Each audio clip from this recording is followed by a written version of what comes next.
Hello everyone, welcome back to my YouTube channel GS by Priyanka. Biology की concept classes की series में आज हम डिस्कस करेंगे reproduction in plants and animals, यानी कि पौधों में और एनिमल्स में प्रजनन कैसे होता है, इसके क्या क्या टाइप्स होते हैं, उसको हमें डिटेल में डिस्कस करना है। यहाँ पे सबसे पहले मैं आपको पूरा कॉन्सेप्ट बताऊँगी जो कि बहुत ज़्यादा ईजी है, आप एक बार में ही इसको समझ जाएंगे। नेक्स्ट यहाँ पे हम करेंगे previous year question. 33 previous year question मैंने लिया है जो कि डिफरेंट एसएससी एग्जाम में पूछे गए हैं। इससे आपको इस टॉपिक की ना कंप्लीट क्लैरिटी मिल जाएगी। यहाँ पे भी आपको ज़्यादा फोकस करना है रिप्रोडक्शन इन प्लांट्स में, क्योंकि इससे ना क्वेश्चन पूछे गए हैं एग्जाम्पल दे करके। रिप्रोडक्शन इन एनिमल्स का क्वेश्चन थोड़ा कम है, तो इस पर आपको ज़्यादा फोकस करके चलना है। तो चलिए फिर बिना किसी देरी के इस क्लास को स्टार्ट करते हैं।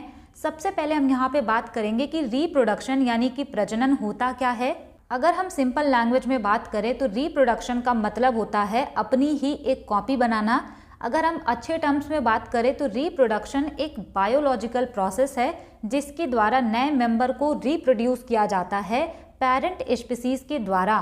पेरेंट के द्वारा नई स्पीसी को क्रिएट करना बायोलॉजिकल प्रोसेस के द्वारा, इसी को कहा जाता है रिप्रोडक्शन। अब ये रिप्रोडक्शन जो होता है ये 2 टाइप्स का होता है।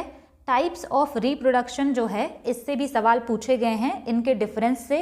अगर हम बात करें कि ये कितने टाइप्स के होते हैं तो पहला यहाँ पे हो जाएगा एसेक्सुअल रिप्रोडक्शन, जिसको हम कहते हैं अलैंगिक प्रजनन। और अगर हम यहाँ पे बात करें सेक्सुअल रिप्रोडक्शन की तो ये होता है लैंगिक प्रजनन।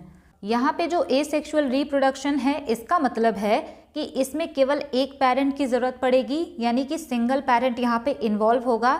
यहाँ पे गैमीट्स का फॉर्मेशन नहीं होगा और जो भी ऑफ स्प्रिंग होंगे वो जेनेटिकली सेम होंगे। आपने कई बार देखा होगा कि कोई भी प्लांट अगर आप लगाते हैं तो वो लगभग सेम होते हैं। तो ये एसेक्सुअल रिप्रोडक्शन में क्या होता है, जो भी ऑफ स्प्रिंग होंगे वो अपने पेरेंट स्पीसीज के थोड़ा सा सिमिलर होते हैं। वहीं पे अगर हम बात करें सेक्सुअल रिप्रोडक्शन की तो इसमें ना 2 पेरेंट्स की ज़रूरत पड़ती है और इसमें गैमीट्स का फॉर्मेशन होता है। गैमीट्स का फॉर्मेशन होता है तो इसका मतलब इसमें फर्टिलाइजेशन भी होगा, हिंदी में इसको कहते हैं निषेचन। इसके अलावा यहाँ पे जो ऑफ स्प्रिंग होते हैं वो जेनेटिकली डिफरेंट हो सकते हैं अपने पेरेंट स्पीसीज से। कई बार आपने बहुत सारे लोगों को देखा होगा कि उनका फेस ना तो अपनी मदर से ज़्यादा मैच करता है ना ही फादर से, तो वो जो होते हैं जेनेटिकली डिफरेंट भी हो सकते हैं दिखने में। आई होप आपको इसका डिफरेंस क्लियर हो गया होगा। अब यहाँ पे जो एसेक्सुअल रिप्रोडक्शन है ना, इसके भी बहुत सारे टाइप हैं, उसको आपको ध्यान से समझते हुए चलना है क्योंकि क्वेश्चन एग्जाम में पूछे गए हैं। यहाँ पे अगर हम बात करें कि ये जो एसेक्सुअल एंड सेक्सुअल रिप्रोडक्शन होता है ये प्लांट में कैसे होता है, तो प्लांट अगर नए प्लांट को क्रिएट कर रहे हैं तो वो बोला जाता है कि ये प्लांट का एसेक्सुअल रिप्रोडक्शन है। लेकिन अगर प्लांट नए प्लांट को क्रिएट कर रहे हैं तो उसको हम कहते हैं कि ये प्लांट का सेक्सुअल रिप्रोडक्शन है। नेक्स्ट यहाँ पे हम बात करेंगे types of asexual reproduction in plant, यानी कि प्लांट में जो एसेक्सुअल रिप्रोडक्शन होता है वो कितने टाइप्स का होता है। तो पहला यहाँ पे आएगा वेजिटेटिव प्रोपेगेशन। वेजिटेटिव प्रोपेगेशन का सिंपल सा मतलब ये होता है कि किसी भी प्लांट के अगर आप स्टेम, लीफ, बड्स या फिर रूट्स से नए प्लांट को क्रिएट कर पाएँ तो उसको हम कहते हैं वेजिटेटिव प्रोपेगेशन। यहाँ पे आप देख पा रहे होंगे इमेज में, ये है वेजिटेटिव प्रोपेगेशन। कई बार क्या होता है कि अगर आपको किसी भी फ्लावर का प्लांट लगाना है तो आप वो प्लांट ना कहीं से मांग करके ले आते हैं और उसको ला करके आप लगा देते हैं तो पूरा वो प्लांट क्रिएट हो जाता है। तो ये होता है वेजिटेटिव प्रोपेगेशन। अब इसमें भी फर्दर ना अलग अलग कैटेगरी बनी हुई है। एक इसमें होता है ग्राफ्टिंग, एक होता है कटिंग। जब आप बीज से कट करके इसको ऐसे लगा देंगे मिट्टी में तो ये प्लांट बन जाएगा, तो ये कटिंग भी इसमें शामिल है। इसके अलावा इसमें लेयरिंग भी शामिल है। इसको आप याद रखेंगे कि ग्राफ्टिंग, कटिंग एंड लेयरिंग जो है ये भी पार्ट होता है वेजिटेटिव प्रोपेगेशन का। नेक्स्ट यहाँ पे हम बात करते हैं बडिंग की, जो कि बहुत इंपॉर्टेंट है और इससे ना कई बार क्वेश्चन पूछा गया है। बडिंग जो होता है ये हाइड्रा में देखने को मिलता है। इसमें क्या होता है कि मान लीजिए कोई पेरेंट हाइड्रा है, इसमें सबसे पहले एक छोटा सा बड निकलेगा। यहाँ पे आप देख पा रहे होंगे ये छोटा सा जो है ना ये बड है। अब ये जो बड है धीरे धीरे करके ग्रो होगा और जैसे जैसे ये मैच्योर फेज में जाएगा तो इससे टूट करके अलग हो जाएगा और ये नया वाला हाइड्रा बन जाएगा। तो ये होता है बडिंग का प्रोसेस और हाइड्रा में बडिंग के द्वारा ही रिप्रोडक्शन देखा जाता है। इसके अलावा अगर हम बात करें ईस्ट की तो इसमें भी रिप्रोडक्शन बडिंग के द्वारा होता है, तो इसका एग्जाम्पल यहाँ पे इम्पॉर्टेंट बनेगा। नेक्स्ट यहाँ पे है फ्रैगमेंटेशन। फ्रैगमेंटेशन का सिंपल सा मतलब होता है दो या दो से ज़्यादा भागों में टूट जाना। कई बार क्या होता है, कुछ ऐसे प्लांट होते हैं जो कि बीच से या फिर कहीं से भी दो या दो से ज़्यादा भागों में टूट जाते हैं और वो जो टूटा हुआ पार्ट होता है उससे नए प्लांट, कंप्लीट प्लांट बन जाते हैं। इसको हम कहते हैं फ्रैगमेंटेशन। यहाँ पे आप इमेज में देख पा रहे होंगे कि ये जो स्पाइरोगाइरा है ये बीच से टूट गया दो हिस्सों में, लेकिन ये बाद में ना फिर से पूरा का पूरा स्पाइरोगाइरा बन जाएगा। तो इस तरह के रिप्रोडक्शन को कहा जाता है फ्रैगमेंटेशन। और अगर आपसे पूछे कि फ्रैगमेंटेशन के द्वारा रिप्रोडक्शन किसमें देखने को मिलता है, इसका एग्जाम्पल हो जाएगा red algae, spirogyra and C anemone. इसके अलावा प्लेनेरिया का केस यहाँ पे यूनिक है। प्लेनेरिया जो है ये फ्रैगमेंटेशन के द्वारा और रीजनरेशन दोनों के द्वारा ही रिप्रोडक्शन करता है। यहाँ पे आप देख सकते हैं कि ये जो प्लेनेरिया है ये क्या हुआ, पहले ये फ्रैगमेंट्स में टूट गया, उसके बाद ये जो टूटा हुआ पार्ट था यहाँ से भी पूरा का पूरा प्लेनेरिया बाद में बन जाएगा। तो इसी को कहा जाता है फ्रैगमेंटेशन। नेक्स्ट यहाँ पे आता है स्पोर फॉर्मेशन। इसके द्वारा भी रिप्रोडक्शन होता है। यहाँ पे आप देख पा रहे होंगे ये जो छोटे छोटे स्पोर्स हैं ये जब डिस्पर्स हो जाते हैं यानी कि जब फैल जाते हैं तो जब भी इनको सूटेबल कंडीशन मिलती है जर्मिनेट होने के लिए, वहाँ पे ये जर्मिनेट होके एक नया ऑर्गेनिज्म बना लेते हैं। नेक्स्ट यहाँ पे हम देखते हैं बाइनरी फिजन क्या होता है। बाइनरी फिजन का सबसे अच्छा वाला जो एग्जाम्पल है वो है अमीबा। आप सभी को पता है कि ये जो अमीबा होता है ना ये इररेगुलर शेप का होता है और जब इनको रिप्रोडक्शन करना होता है तो ये क्या करते हैं, बीच से ही ये टूट जाते हैं।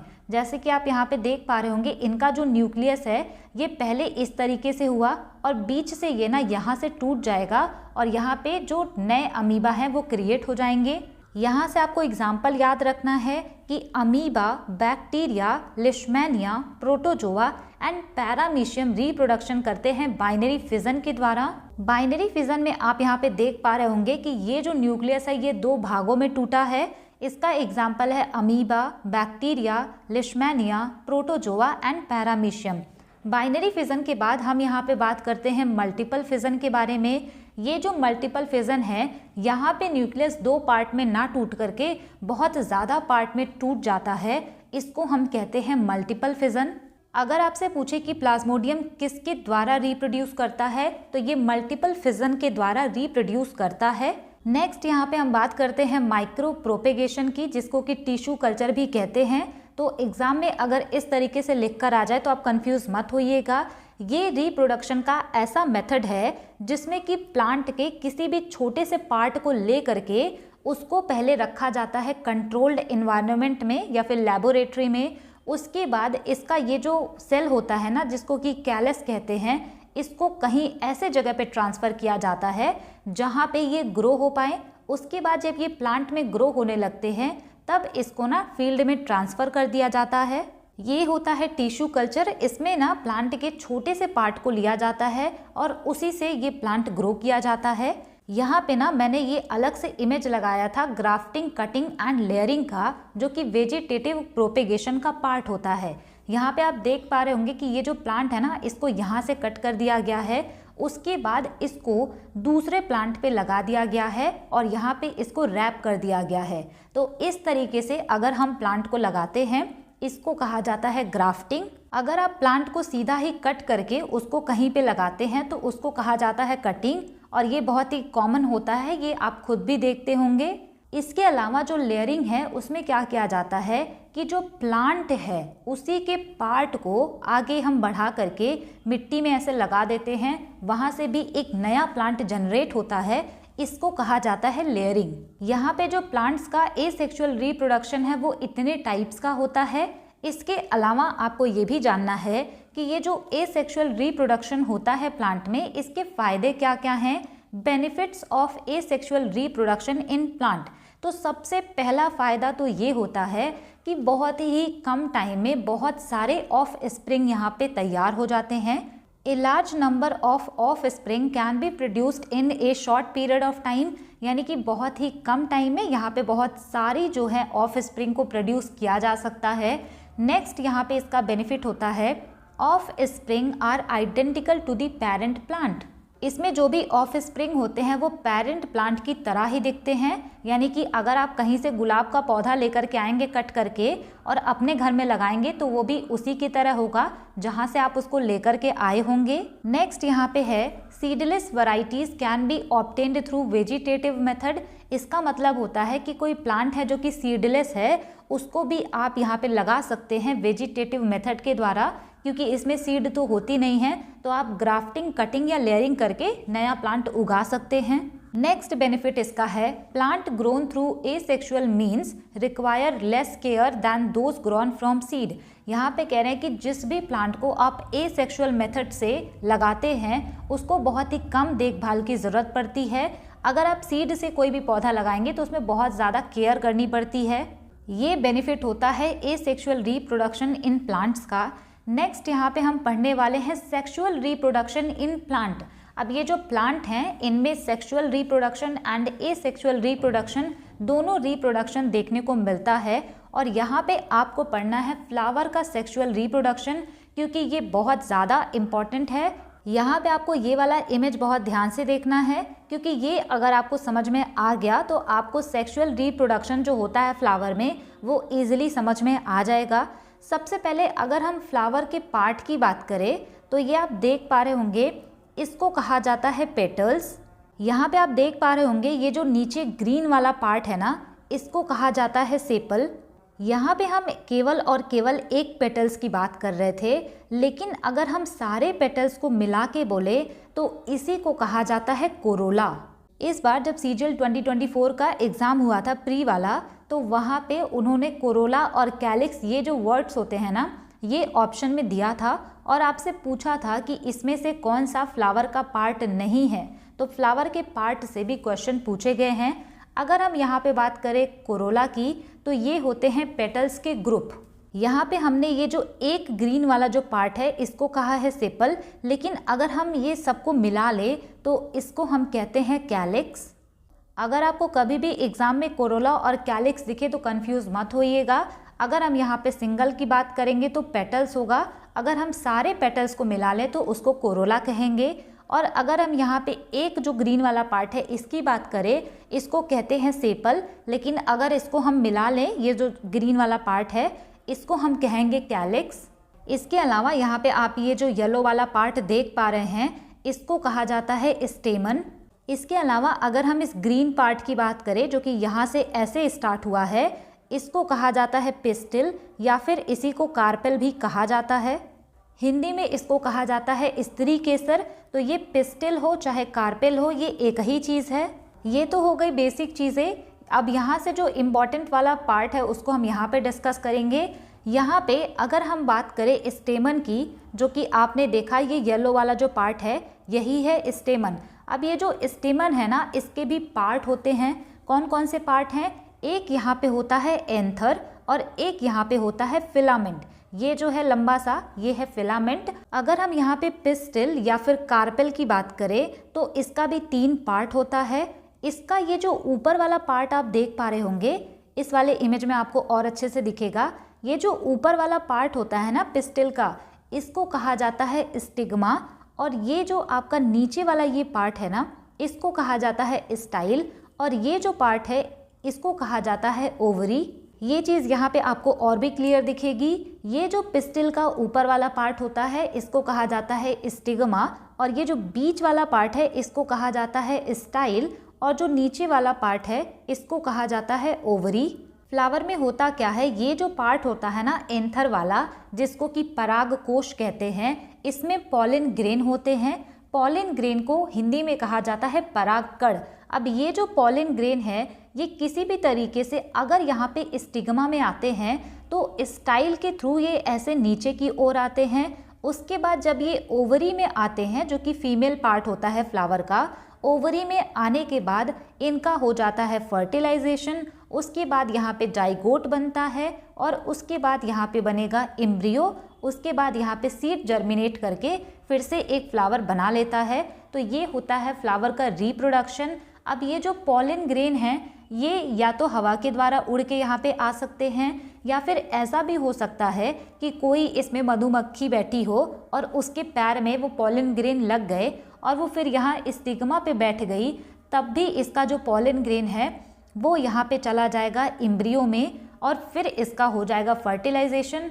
तो इस तरीके से ये प्रोसेस चलता रहता है। अभी तक मैंने आपको इमेज में जो भी चीज़ें एक्सप्लेन की हैं उसी को यहाँ पे लिखा है। अगर हम बात करें reproductive part of a flower की, यानी कि फ्लावर का रिप्रोडक्टिव पार्ट कौन सा होता है, तो फ्लावर का जो मेल वाला रिप्रोडक्टिव पार्ट होता है उसको कहते हैं स्टेमन और जो फीमेल वाला पार्ट होता है उसको कहा जाता है पिस्टिल। पिस्टिल को कार्पेल भी कहा जाता है। नेक्स्ट यहाँ पे अगर हम बात करते हैं स्टेमन की, जो कि मेल रिप्रोडक्टिव पार्ट है फ्लावर का, इसके फर्दर दो पार्ट होते हैं, एक होता है फिलामेंट और एक होता है एंथर। अब ये जो एंथर है इसका काम होता है पॉलन प्रोड्यूस करने का, यानी कि परागकण को प्रोड्यूस करने का काम एंथर करेगा। अब ये जो फिलामेंट है ये क्या करेगा, ये एंथर को सपोर्ट प्रोवाइड करता है। नेक्स्ट यहाँ पे है पिस्टिल, जो कि फीमेल रिप्रोडक्टिव पार्ट है फ्लावर का। इसके ना 3 पार्ट होते हैं, कौन कौन से, एक तो यहाँ पे हो जाएगा स्टिग्मा, दूसरा आता है स्टाइल, तीसरा यहाँ पे आता है ओवरी। अब ये जो स्टिग्मा है ये क्या करता है, तो ये पॉलेंस को ना पकड़ता है, इट कैचेस पॉलन। उसके अलावा ये जो स्टाइल है तो ये इस तरीके का पार्ट होता है। अब ये है स्टिग्मा, ये है स्टाइल और यहाँ पे आएगा ओवरी। तो इन तीनों का भी काम अलग अलग होता है। स्टिग्मा जो होता है ये पॉलन को कैच करेगा, स्टाइल जो होता है ये पॉलन को पास करेगा, यानी कि नीचे भेजेगा ओवरी के पास। ये जो ओवरी है इसमें एग्स होते हैं जो कि वेट कर रहे होते हैं फर्टिलाइजेशन का। तो जब ये पॉलन ओवरी में पहुंचता है, एग वहाँ पे फर्टिलाइज हो जाता है और उसके बाद जाइगोट बनेगा, एम्ब्रियो बनेगा और नया फ्लावर बन के तैयार हो जाएगा। फ्लावर में सेक्सुअल रिप्रोडक्शन इसी तरीके से होता है। इसके अलावा कुछ इंपॉर्टेंट पॉइंट्स थे जो कि आपको याद रखने थे, वो भी मैंने लिख दिया है। अगर आपसे कभी भी पूछा जाए कि मोनेशियस का मतलब क्या होता है, मोनेशियस को हम बाईसेक्सुअल प्लांट भी कहते हैं। इसका मतलब ये होता है ऐसे प्लांट जिसमें कि मेल पार्ट प्लांट का और फीमेल पार्ट जो है प्लांट का दोनों मौजूद हो, उसको कहा जाता है मोनेशियस या फिर बाईसेक्सुअल प्लांट। इसके एग्जाम्पल हैं rose, lily, sunflower, tulip, hibiscus, tomato and chilli. अगर आपसे पूछे कि यूनिसेक्सुअल प्लांट का मतलब क्या होता है, तो ये एक लिंगी प्लांट होते हैं। इसका मतलब ये है कि इसमें ना प्लांट का केवल मेल पार्ट होगा या फिर फीमेल पार्ट होगा। इसके एग्जाम्पल है cucumber, papaya, watermelon and muskmelon. तो ये जो मोनेशियस या फिर बाईसेक्सुअल प्लांट है या फिर यूनिसेक्सुअल प्लांट है, इसका भी एग्जाम्पल आपको ध्यान में रखना है। इतनी चीज़ें बहुत इंपॉर्टेंट थी, इस वजह से मैंने इसको अलग से लिखा है। नेक्स्ट यहाँ पे हम बात करते हैं पॉलिनेशन की। ये पॉलिनेशन क्या होता है, तो जो भी पॉलिन बनता है एंथर में, इसका जो है स्टिग्मा तक पहुँचना, ये प्रोसेस कहलाता है पॉलिनेशन। ये जो पॉलिनेशन है ना, ये 2 तरीके का हो सकता है। एक यहाँ पे होता है सेल्फ पॉलिनेशन, जिसको कि हिंदी में कहते हैं स्वपरागण, और एक यहाँ पे होता है क्रॉस पॉलिनेशन, जिसको कि हम पर परागण कहते हैं। यहाँ पे जो सेल्फ पॉलिनेशन है एंड क्रॉस पॉलिनेशन है उसको आप इमेज से समझ सकते हैं। यहाँ पे आप देख पा रहे होंगे कि ये जो फ्लावर है ना, यहाँ पे तो लगा हुआ है एंथर, यहाँ पे पॉलन ग्रेन प्रोड्यूस होगा और ये सीधा चला जाएगा स्टिग्मा में। अब ये जो स्टिग्मा में जाएगा तो इसी को हम कहते हैं कि ये सेल्फ पॉलिनेशन है, क्योंकि एक ही फ्लावर में हो रहा है। और यहाँ पे आप देख पा रहे होंगे ये है क्रॉस पॉलिनेशन।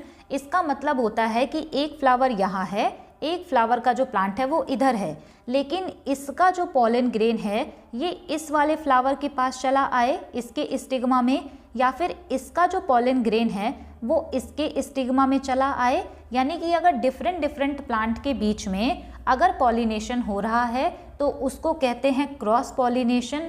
नेक्स्ट यहाँ पे है फर्टिलाइजेशन। इसको हिंदी में कहा जाता है निषेचन।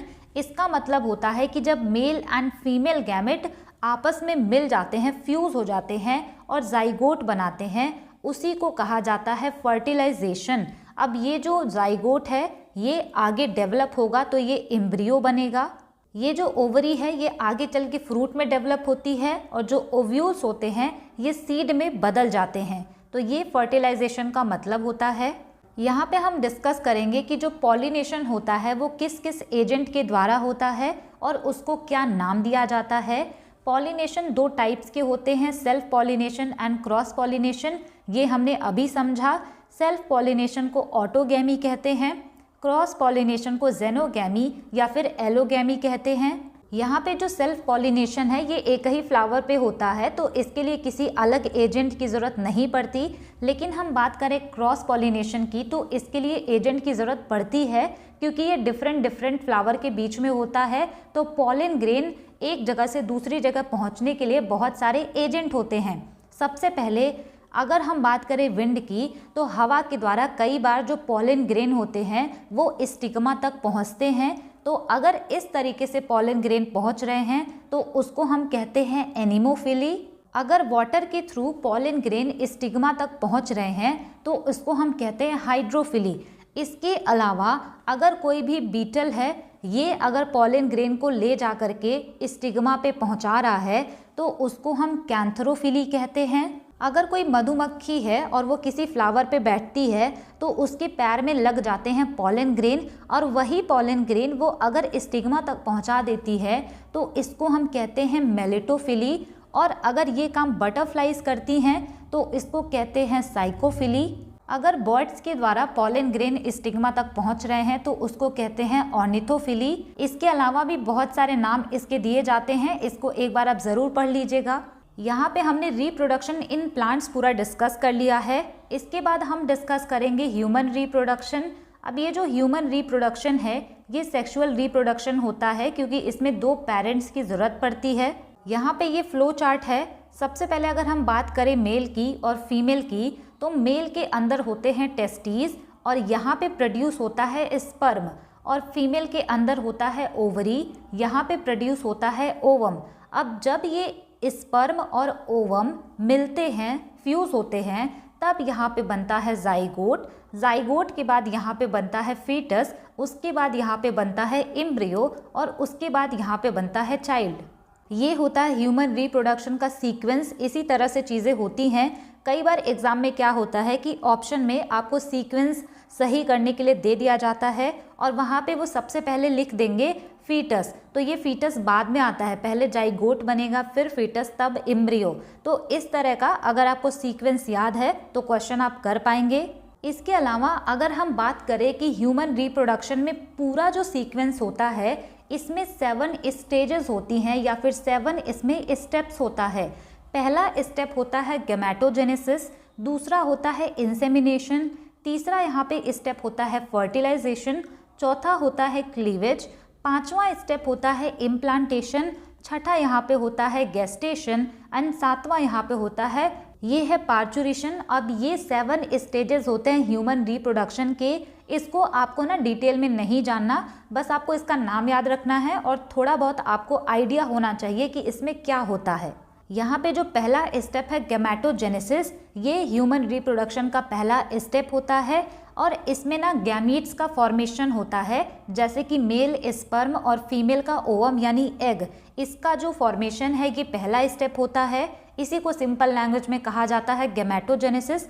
नेक्स्ट यहाँ पे आता है इंसेमिनेशन। ये जो इंसेमिनेशन है इसमें क्या होता है, जो स्पर्म होता है इसको पहुँचाया जाता है फीमेल रिप्रोडक्टिव ट्रैक्ट में, इसको कहा जाता है इंसेमिनेशन। थर्ड यहाँ पे होता है फर्टिलाइजेशन। अब यहाँ पे जब स्पर्म और ओवम आपस में फ्यूज होंगे, फर्टिलाइज होंगे, तो ये हो जाएगा थर्ड प्रोसेस, इसको कहा जाता है निषेचन। यहाँ पे बनता हुआ दिखाई देता है जाइगोट। यहाँ पे फोर्थ स्टेप आता है क्लीवेज। क्लीवेज का सिंपल सा मतलब ये होता है कि जब फर्टिलाइजेशन के बाद जाइगोट फॉर्म हो गया यानी जाइगोट बन जाता है तो इसके बाद इसमें ना सेल डिवीज़न होना स्टार्ट होता है और ये सेल डिवाइड करते करते एम्ब्रियो में डेवलप होने लगते हैं। तो ये होता है फोर्थ वाला स्टेज। नेक्स्ट यहाँ पे आता है फिफ्थ स्टेज, जिसको कि इम्प्लांटेशन कहते हैं। तो इम्प्लांटेशन में क्या होता है, ये जो एम्ब्रियो क्लीवेज वाले स्टेप में बना होता है, ये जाकर के इम्प्लांट हो जाता है यूट्रिन वॉल में, यानी कि जो एक तरह से गर्भाशय की दीवार होती है वहाँ पे जा कर के ये फिक्स हो जाता है। इसी को कहते हैं इम्प्लांटेशन। ये प्रोसेस बहुत ही ज़्यादा इम्पॉर्टेंट होता है, क्योंकि इसी के बाद से जो एम्ब्रियो होता है उसको न्यूट्रिएंट्स रिसीव होना स्टार्ट होते हैं। नेक्स्ट स्टेप यहाँ पे आता है गेस्टेशन। ये जो गेस्टेशन है, हिंदी में इसको कहते हैं गर्भकाल। अगर हम बात करें ह्यूमंस की तो इनका होता है 9 मंथ का। लास्ट स्टेप यहाँ पे आता है डिलीवरी। तो ये होता है पार्चुरेशन, और ये फाइनल स्टेज होता है ह्यूमन रिप्रोडक्शन का। यहाँ पे सारी चीज़ें सीक्वेंस में चलती हैं। सबसे पहले स्पर्म बनेगा और ओवम बनेगा। नेक्स्ट स्टेप में ये जो स्पर्म है ये इंटर करेगा फीमेल रिप्रोडक्टिव ट्रैक्ट में। थर्ड स्टेप में फर्टिलाइजेशन होगा, जहाँ पे स्पर्म और ओवम फ्यूज करेंगे, फर्टिलाइज करेंगे। फोर्थ में यहाँ पे आता है क्लीवेज, जिसमें कि जाइगोट जो है धीरे धीरे डेवलप करता है एम्ब्रियो में। और जब इम्प्लांटेशन का पीरियड आता है तो यहाँ पे जो एम्ब्रियो होता है वो यूट्रिन वॉल में एक जगह जाकर के फिक्स हो जाता है, जिससे कि उसको न्यूट्रिएंट्स मिलना स्टार्ट हो जाते हैं। गेस्टेशन पीरियड जो होता है वो 9 मंथ का होता है। एंड लास्ट स्टेप यहाँ पे होता है डिलीवरी। यहाँ पे मैंने एक इमेज और लगा दिया है सीक्वेंस याद करने के लिए, क्योंकि सीक्वेंस वाला क्वेश्चन पूछा गया है। यहाँ पे सबसे पहले है एग, यहाँ पे है स्पर्म, और ये जब फर्टिलाइज करेंगे तो जाइगोट बनेगा। जाइगोट के बाद एम्ब्रियो बनता है। यहाँ पे है मेल रिप्रोडक्टिव ऑर्गन। इसमें ना सबसे ज़्यादा इम्पॉर्टेंट है टेस्टिस। इसको ना हिंदी में वृषण कहते हैं। और यहाँ पे ना स्पर्म बनता है। अगर आपसे एग्जाम में पूछे कि शुक्राणु कहाँ पर बनते हैं तो वो टेस्टिस में बनते हैं। इसके बाद ये कुछ टाइम के लिए जो एपिडिडाइमस होता है उसमें स्टोर रहते हैं। उसके बाद ये आगे बढ़ते हैं वास डिफरेंस के द्वारा, यानी कि ये जो वास डिफरेंस होता है ये एक तरह की वाहिका होती है जो कि इनको मूव करने में हेल्प करती है स्पर्म को। उसके बाद यहाँ पे आता है एजैक्युलेटरी डक्ट। लास्ट यहाँ पे आता है यूरेथ्रा। ये जो यूरेथ्रा होता है ये कॉमन पैसेज होता है यूरिन और स्पर्म के लिए। यहाँ से इतनी ही चीज़ें इंपॉर्टेंट हैं। नेक्स्ट यहाँ पे है फीमेल रिप्रोडक्टिव ऑर्गन। अब ये जो फीमेल रिप्रोडक्टिव ऑर्गन है इसमें आप देख पा रहे होंगे ये जो इस तरह का ट्यूब आपको दिखाई दे रहा है ये होता है फैलोपियन ट्यूब, और ये होता है ओवरी। ये जो ओवरी है यहाँ पे एग का प्रोडक्शन होता है और वो इसी फैलोपियन ट्यूब के रास्ते इधर मूव करती है। जब ये ओवम इस तरफ मूव करता है तो उसके बाद जब इसको कोई भी स्पर्म मिलता है तो वहाँ पे इसका फर्टिलाइजेशन हो जाता है। ये जो इमेज है इसको मैंने अलग से लगाया है प्लेसेंटा के बारे में बताने के लिए। ये जो आप देख पा रहे हैं ना ये प्लेसेंटा है और ये इससे जुड़ा हुआ है। इसका मतलब ये जो एम्ब्रियो होता है इनको कोई भी न्यूट्रिशन अगर मिलता है तो वो इसी प्लेसेंटा के थ्रू ही मिलता है। यहाँ पे आप और भी क्लियर तरीके से देख पा रहे होंगे ये होता है प्लेसेंटा और इसी के द्वारा कोई भी न्यूट्रिएंट्स जो होते हैं वो इनको मिलते हैं। नेक्स्ट यहाँ पे है पार्थेनोजेनेसिस। एग्जाम में एक बार इसके बारे में क्वेश्चन पूछा था। पार्थेनोजेनेसिस का मतलब होता है कि जब कोई भी एग सेल बिना फर्टिलाइजेशन के एम्ब्रियो में डेवलप हो जाए तो उसी को कहा जाता है पार्थेनोजेनेसिस। ये चीज़ एनिमल्स में भी होती है। और अगर हम यहाँ पे बात करते हैं प्लांट्स के बारे में तो प्लांट में अगर कोई भी एग सेल एम्ब्रियो में डेवलप हो जाता है बिना फर्टिलाइजेशन के तो उसको कहते हैं पार्थेनोकार्पी। अब ये जो पार्थेनोकार्पी है इसका एग्जाम्पल आप देखते होंगे बनाना और ग्रेप्स। ये जो अंगूर होता है या फिर केले होते हैं ये सीडलेस होते हैं, इनमें बीज नहीं होता क्योंकि इनका जो एग सेल होता है वो बिना फर्टिलाइजेशन के ही एम्ब्रियो में डेवलप हो जाता है। यहाँ पे है फीमेल स्टेरिलाइजेशन। अगर चाइल्ड बर्थ को कंट्रोल करना है तो क्या किया जाता है, ये जो फैलोपियन ट्यूब में एग मूव कर रहे होते हैं तो स्पर्म आने की वजह से ये फर्टिलाइज हो जाते हैं। तो अगर इसको कंट्रोल करना है तो बीच से ये जो फैलोपियन ट्यूब है उसको कट करके बांध दिया जाता है जिसको कि ट्यूबल लिगेशन कहते हैं। हिंदी में इसको नसबंदी कहते हैं। तो ये फीमेल्स में होता है और ये फीमेल स्टेरिलाइजेशन का एक मेथड होता है।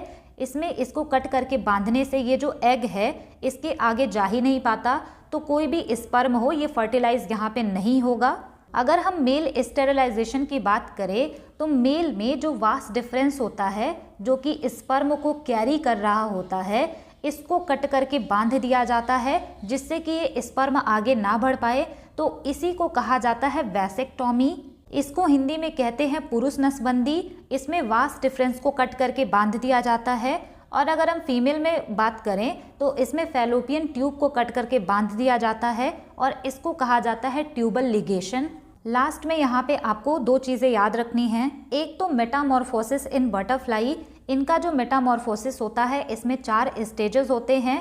फर्स्ट में एग, सेकंड में ये बनता है लार्वा, थर्ड स्टेज में प्यूपा का फॉर्मेशन होता है, फोर्थ स्टेज में बटरफ्लाई। तो ये जो स्टेजेस हैं इसका नाम आपको याद रखना है कि सेकंड स्टेज में क्या होता है, थर्ड स्टेज में क्या होता है, क्योंकि इससे क्वेश्चन पूछे गए हैं।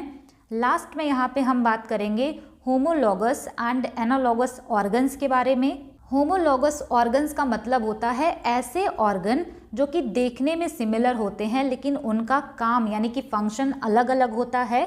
एनालॉगस ऑर्गन्स का मतलब होता है ऐसे ऑर्गन जो कि देखने में अलग हैं लेकिन काम उनका सिमिलर होता है यानी कि सेम होता है। अब ये चीज़ इमेज से आप समझ पाएंगे।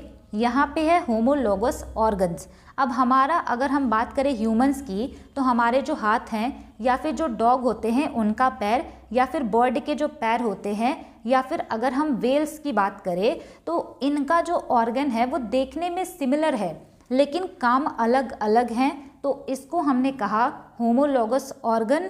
इसके अलावा जो बैट होते हैं यानी कि चमगादड़ और जो बटरफ्लाई हैं, इनके जो विंग्स होते हैं ये देखने में डिफरेंट हो सकते हैं लेकिन इनका काम सेम होता है। इस तरह के ऑर्गन को कहते हैं एनालॉगस ऑर्गन। यहाँ पे हमने सारा कॉन्सेप्ट डिस्कस कर लिया है। इसके बाद यहाँ से हमें करना है प्रीवियस ईयर क्वेश्चन। तो चलिए फिर प्रीवियस ईयर क्वेश्चन को स्टार्ट करते हैं। सबसे पहले आप अटेम्प्ट कीजिएगा, फिर उसके बाद आप इसका आंसर देखिएगा। क्वेश्चन है यहाँ पे, name a reproductive strategy in which parasites take advantage of the care of other individuals of the same species और different species to raise their young ones. यहाँ पे आपसे क्वेश्चन पूछा गया है कि उस रिप्रोडक्टिव स्ट्रैटेजी का नाम बताइए जिसमें पैरासाइट्स अपने बच्चों को पालने के लिए दूसरे स्पीशीज की देखभाल का लाभ उठाते हैं। सिंपल लैंग्वेज में क्वेश्चन यहाँ पे आपसे ये पूछा गया है कि बहुत सारी बर्ड्स ऐसी होती हैं जो कि अपने एग को दूसरे के घोंसले में दे देती हैं, जिससे दूसरी जो स्पीशी होती है वो उसके अपने यंग वन को समझ के उसका पालन पोषण करती है, देखभाल करती है। तो इस रिप्रोडक्टिव स्ट्रैटेजी को क्या कहते हैं? राइट आंसर यहाँ पे हो जाएगा ऑप्शन ए। इसको कहा जाता है ब्रूड पैरासिटिज्म, और ये केवल बर्ड्स में ही नहीं, कुछ इंसेक्ट, फिश और मैमल्स में भी देखने को मिलता है। ये क्वेश्चन मैंने आपको CGL 2023 का जब सोल्यूशन कराया था प्रीवियस ईयर क्वेश्चन का, वहाँ पे भी बताया था। नेक्स्ट क्वेश्चन है यहाँ पे, identify an organism that exhibits metagenesis. यहाँ पे आपसे क्वेश्चन पूछा है कि उस जीव की पहचान करें जो मेटाजेनेसिस को दिखाते हैं। अब ये मेटाजेनेसिस क्या होता है? इसका मतलब होता है अल्टरेशन ऑफ जनरेशन, जहाँ पे कोई ऑर्गेनिज्म एसेक्सुअल एंड सेक्सुअल दोनों रिप्रोडक्शन दिखाता है, उसको हम कहते हैं मेटाजेनेसिस। राइट आंसर यहाँ पे हो जाएगा ऑप्शन ए। ओबेलिया जो है ये मेटाजेनेसिस को दिखाता है। Next question, the period of life when the body undergoes changes leading to reproductive maturity is called. यहाँ पे कह रहे हैं कि जीवन की उस अवधि को क्या कहेंगे जहाँ पे रिप्रोडक्टिव मैच्योरिटी आना स्टार्ट होती है। राइट आंसर यहाँ पे हो जाएगा ऑप्शन बी। इसको कहा जाता है एडोलेसेंस। अब ये जो पीरियड होता है ये ट्रांजिशन का पीरियड होता है चाइल्डहुड एंड एडल्टहुड के बीच का, और WHO के अकॉर्डिंग अगर हम माने तो ये एज होती है 11 से लेके 19 ईयर्स के बीच में। इसको आप कह सकते हैं कि मिड 20s का जो एज होता है वो एडोलेसेंस का एज होता है। नेक्स्ट क्वेश्चन है यहाँ पे, the stage of the embryo in which all the body parts can be identified is called. यहाँ पे कह रहे हैं कि एम्ब्रियो के उस स्टेज को क्या कहते हैं जहाँ पे आप बॉडी पार्ट्स को आइडेंटिफाई कर पाए, यानी कि एम्ब्रियो में जब अलग अलग बॉडी पार्ट दिखाई पड़ने लगता है उसको हम क्या कहते हैं। राइट आंसर यहाँ पे हो जाएगा ऑप्शन सी, ये होता है फीटस। अगला क्वेश्चन है, breeding of fish in specially constructed tanks and ponds is called. यहाँ पे कह रहे हैं कि फिश की ब्रीडिंग को अगर हम किसी स्पेशल कंस्ट्रक्टेड टैंक में करें या किसी पॉन्ड में करें तो उसको क्या कहते हैं? राइट आंसर यहाँ पे हो जाएगा ऑप्शन सी, इसको कहते हैं पिसीकल्चर। हिंदी में इसको कहा जाता है मत्स्य पालन। नेक्स्ट क्वेश्चन है, which of the following is not an example of viviparous animals. अब यहाँ पे आपसे पूछा गया है कि इनमें से विविपैरस एनिमल का एग्जाम्पल कौन सा नहीं है।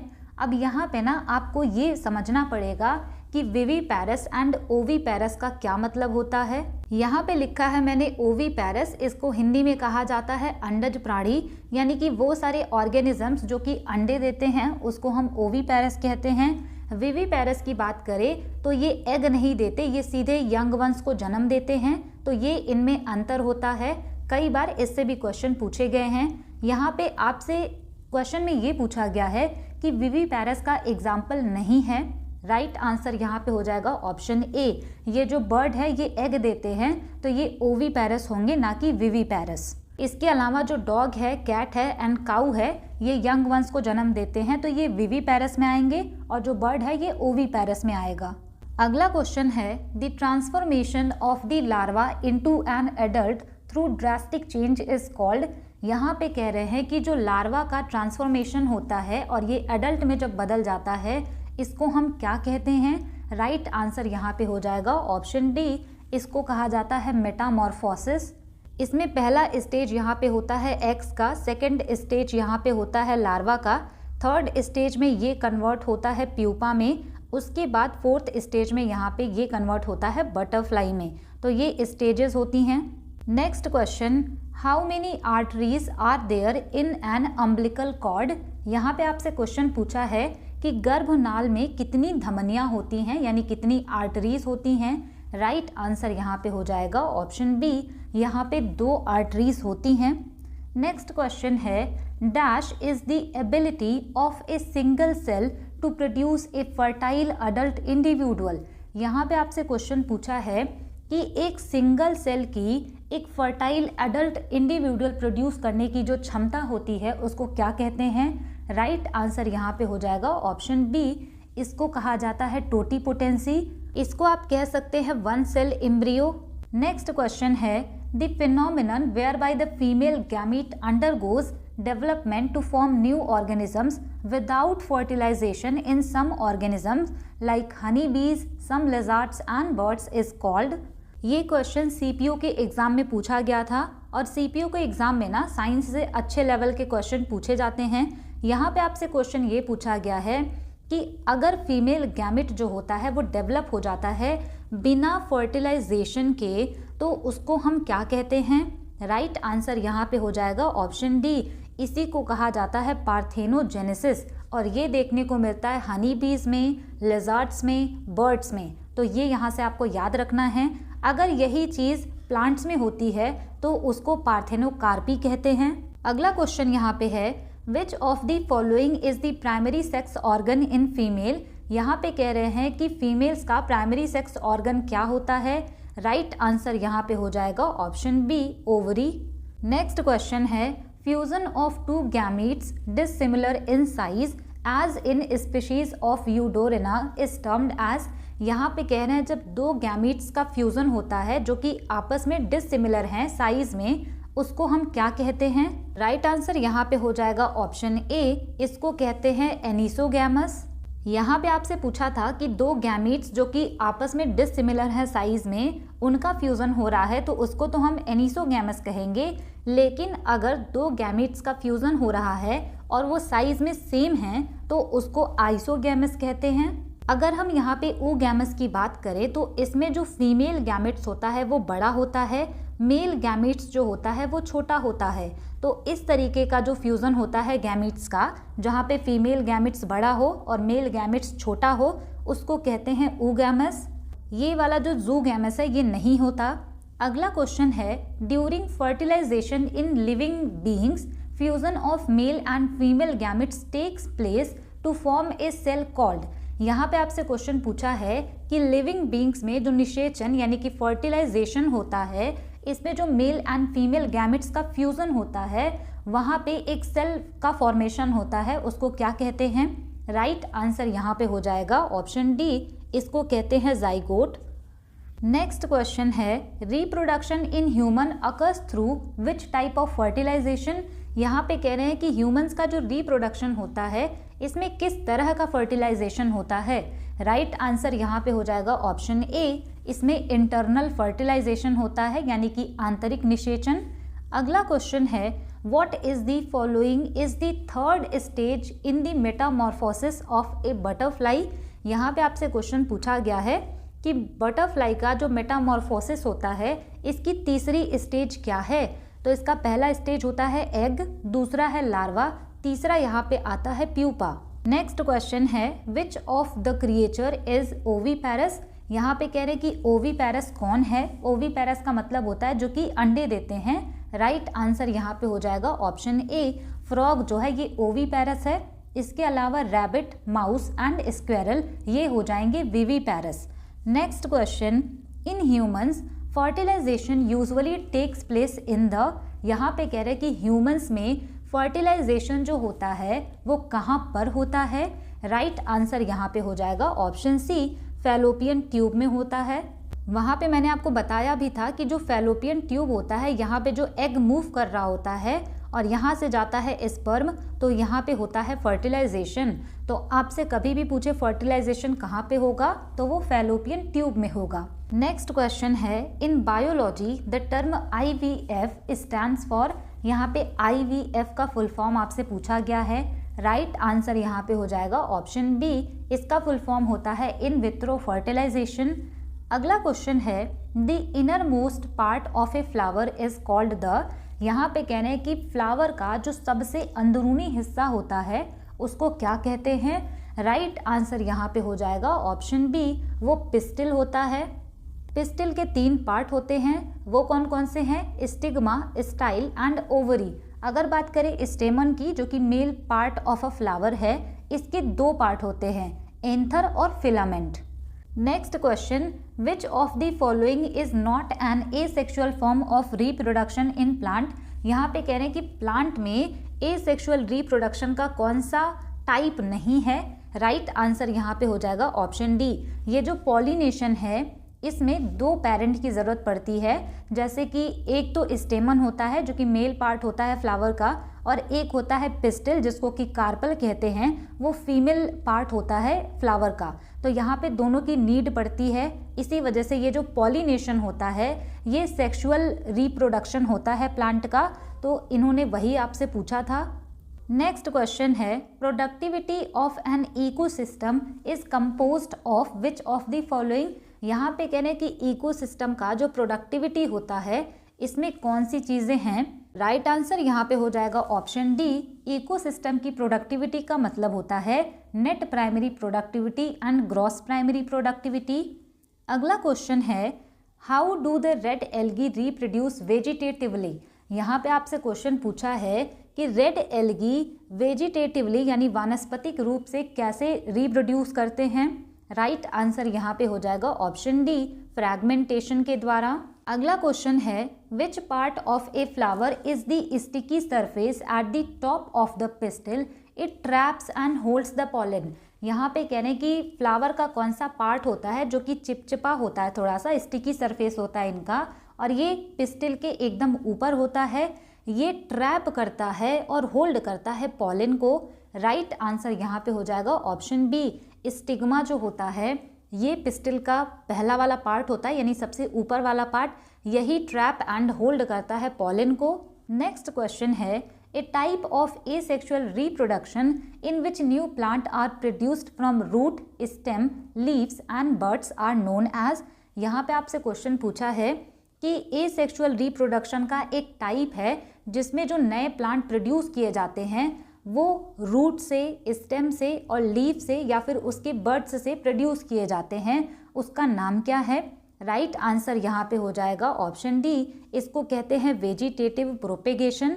एसेक्सुअल रिप्रोडक्शन जो प्लांट का मैंने आपको पढ़ाया वहाँ पे पहला टाइप यही था, वेजिटेटिव प्रोपेगेशन।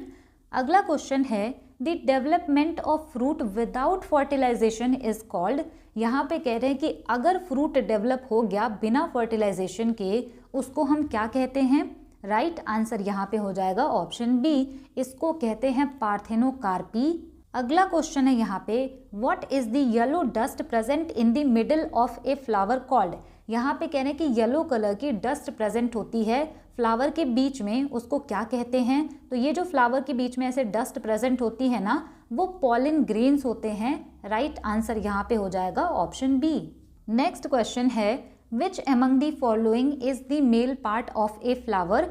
यहाँ पे आपसे पूछा गया है क्वेश्चन कि फ्लावर का मेल पार्ट कौन सा होता है। राइट आंसर यहाँ पे हो जाएगा ऑप्शन बी, ये होता है स्टेमन और इसके दो पार्ट होते हैं, एक होता है फिलामेंट और एक होता है एंथर। अब ये जो एंथर होता है ये पॉलन ग्रेन को प्रोड्यूस करता है और ये जो फिलामेंट है ये एंथर को सपोर्ट करता है। अगला क्वेश्चन है, हाउ डू टेरिडोफाइट्स रिप्रोड्यूस। यहाँ पे आपसे क्वेश्चन पूछा गया है कि टेरिडोफाइट्स जो होते हैं ये कैसे रिप्रोडक्शन करते हैं। राइट आंसर यहाँ पे हो जाएगा ऑप्शन बी, स्पोर के थ्रू। नेक्स्ट क्वेश्चन है, what is the term used for pollination by wind. यहाँ पे कह रहे हैं कि अगर पॉलिनेशन विंड के द्वारा होता है, यानी कि जो पॉलन ग्रेन होते हैं वो हवा के द्वारा उड़ करके स्टिग्मा के पास जाते हैं, तब जो पॉलिनेशन होता है उसको क्या कहते हैं। राइट आंसर यहाँ पे हो जाएगा ऑप्शन सी, उसको कहते हैं एनिमोफिली। मैंने जो इमेज लगाया था पॉलिनेशन वाले में, वहाँ पे ये सारी चीज़ें लिखी हुई हैं कि किसके द्वारा पॉलिनेशन होगा तो उसको क्या कहेंगे। तो इस तरह के क्वेश्चन भी बहुत ज़्यादा पूछे जाते हैं, एक बार उसको आप अच्छे से पढ़ लीजिएगा। नेक्स्ट क्वेश्चन है, विच type of reproduction occurs in hydra. यहाँ पे कह रहे हैं कि हाइड्रा में किस तरह का रिप्रोडक्शन होता है। राइट आंसर यहाँ पे हो जाएगा ऑप्शन बी, बडिंग के द्वारा जो हाइड्रा है इसमें रिप्रोडक्शन होता है। नेक्स्ट क्वेश्चन है, which of the following are flowerless plant that produce cones and seeds in which seeds are not encased within an ovary. ये क्वेश्चन हमने प्लांट किंगडम में किया था। यहाँ पे कहने की फ्लावरलेस प्लांट जो कि कोन और सीड प्रोड्यूस करते हैं, जिसमें जो सीड होता है वो ओवरी के अंदर में बंद नहीं होता, यानी कि खुला होता है। राइट आंसर यहाँ पे हो जाएगा ऑप्शन ए, उसको कहा जाता है जिम्नोस्पर्म। ये फ्लावरलेस होते हैं, इससे भी आप गेस करके कर सकते हैं। अगला क्वेश्चन है, in which part of the female flower does fertilisation takes place. यहाँ पे कह रहे हैं कि फीमेल फ्लावर के किस पार्ट में फर्टिलाइजेशन होता है। राइट आंसर यहाँ पे हो जाएगा ऑप्शन ए, ओवरी में होता है। ये जो स्टिग्मा है ये तो पॉलन को कैच करता है, होल्ड करता है, उसके बाद स्टाइल के थ्रू ये ओवरी में जाता है, वहाँ पे इसका फर्टिलाइजेशन होता है। लास्ट क्वेश्चन यहाँ पे देखते हैं, which of the following statement best defines the monoecious. ये क्वेश्चन सीजीएल 2024 का है। यहाँ पे आपसे क्वेश्चन पूछा है कि मोनासियस का क्या मतलब होता है। राइट आंसर यहाँ पे हो जाएगा option A, a flower with both androecium and gynoecium. ऐसे फ्लावर जिनमें कि एंड्रोशियम यानी कि मेल पार्ट होता है फ्लावर का, एंड गाइनोशियम यानी कि फीमेल पार्ट होता है फ्लावर का, यानी कि मेल एंड फीमेल पार्ट जो है फ्लावर का वो दोनों होता है अगर किसी फ्लावर में, उसको कहते हैं मोनाशियस। यहाँ पे ये जो मोनाशियस है इसको हिंदी में कहा जाता है द्विलिंगी, यानी कि ऐसे प्लांट जिसमें मेल एंड फीमेल दोनों पार्ट होता है उस प्लांट को मोनाशियस कहते हैं। ये थी आपकी क्लास। यहाँ पे मैंने आपको 33 क्वेश्चंस कराए हैं प्रीवियस ईयर के, और जो भी कॉन्सेप्ट मैंने आपको बताया है वो सभी प्रीवियस ईयर पर बेस्ड है। तो आपको एक एक पॉइंट यहाँ पे याद रखना पड़ेगा, और ये क्लास बहुत इजी है, आपको आराम से चीज़ें याद हो जाएंगी। और अगर आपने इस वीडियो को लास्ट तक देखा है तो मुझे कमेंट सेक्शन में ज़रूर बताइएगा कि आपको ये क्लास कैसी लगी, समझ में आया या नहीं, और आपने कितने क्वेश्चन इसमें से सही किए ये भी बताइएगा। अगर आपने वीडियो लास्ट तक देखी है तो thanks for watching, stay tune, keep learning, keep working hard.